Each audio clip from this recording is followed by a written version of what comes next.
Hello दोस्तों, तो स्वागत है आप लोग का जुजुत्सु काइसेन सीजन 2 के एपिसोड 12 में। तो भाई तोजी फिशिगिरो वापस आ गया। देखना ये कि इस बार ये किसकी तरफ है। दूसरी तरफ यूजी और मेगुमी अपने दिमाग से जीरो को हराने में कामयाब होते और उस कर्टेन को भी खोल देते, जिसकी वजह से सॉर्सरर अंदर नहीं जा पा रहे थे। तोजी के जिंदा होने के बाद वो ताकुमी की बहुत बुरी हालत कर देता है और उसे बिल्डिंग से नीचे फेंक देता है। वो तो ताकुमी की किस्मत अच्छी थी कि मेगुमी और यूजी उसे बचा लेते, लेकिन उसकी हालत देख के मेगुमी फैसला करता है कि वो ताकुमी को बाहर लेके जाएगा और उसे हॉस्पिटल भेजेगा। लेकिन यूजी गुस्से में कहता है कि उसे उससे बदला लेना है जिसने ताकुमी का ये हाल किया। मेगुमी यूजी को समझाता है कि अभी हमें सबसे पहले गोजो को बचाना है, उसके बाद देखेंगे। टावर के ऊपर बुढ़िया तोजी से कहती है कि सभी सॉर्सरर को मार दो, लेकिन तब वो नोटिस करती है कि उसके पोते के पूरे शरीर पे तोजी ने कब्जा कर लिया है। ये बहुत हैरानी की बात थी कि तोजी के सोल उसकी बॉडी से जीत गई।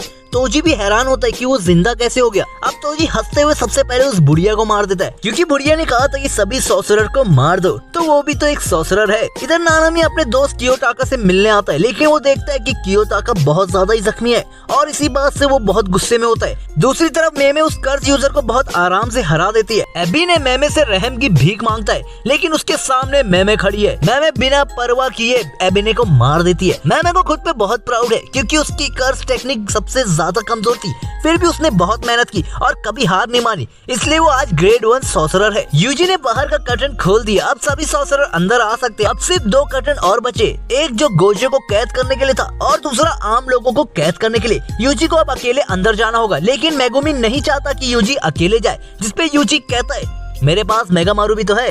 लेकिन काफी वक्त से मेगामारू ने कुछ नहीं बोला।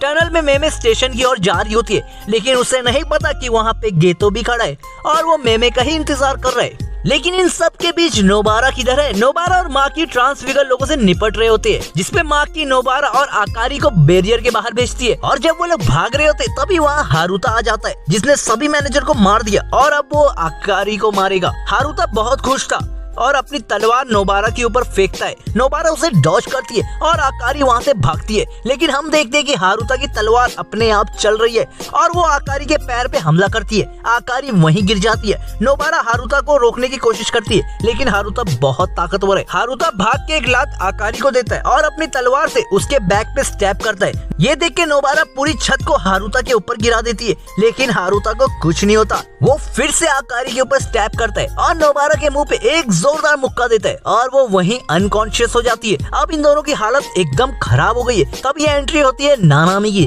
और मैं बता दूं ये फाइट बहुत मजेदार होने वाली है। नानामी को देख के हारुता कहता है अगर आगे बढ़ा तो मैं इस लड़की को मार दूंगा, लेकिन वो देखता है कि आकारी वहाँ से भाग गई है। इतने में नानामी उसके सामने खड़ा होता है। हारुता ये देख के नानामी के ऊपर कट मारता है, लेकिन वो देखता है कि नानामी को तो कुछ भी नहीं हुआ। तभी वो एक लात भी मारता है, लेकिन उसे ऐसा फील होता है कि उसने एक बड़े से पत्थर को मारा है। नानामी गुस्से में हारुता से पूछता है क्या तुमने मेरे सभी आदमियों को मारा? हारुता कहता है मुझे नहीं पता।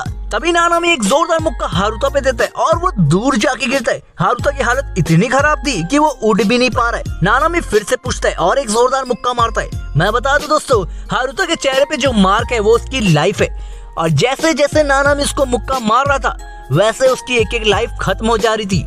अब सिर्फ उसके पास एक ही लाइफ बची है। हारुता को पता है कि अब वो नहीं बचेगा, तो वो रहम की भीख मांगता है, लेकिन नानामी उसे माफ नहीं करता और आखिर जोरदार मुक्के में हारुता वहीं खत्म हो जाता है। इधर मेमे की मुलाकात गेतो से होती है। उसे तो यकीन ही नहीं होता कि गेतो जिंदा है, लेकिन मेमे को मन में लग रहा था कि ये गेतो नहीं, ये उसका कोई बहरूपिया है। तभी सूडो गेतो अपनी टेक्निक से एक स्पेशल ग्रेड कर्स को बाहर निकालता है और कहते हैं अगर तुम उसे हरा दिए तो फिर जाके तुम मुझसे लड़ सकती हो। और हमारा एपिसोड 12 यहाँ खत्म होता है दोस्तों।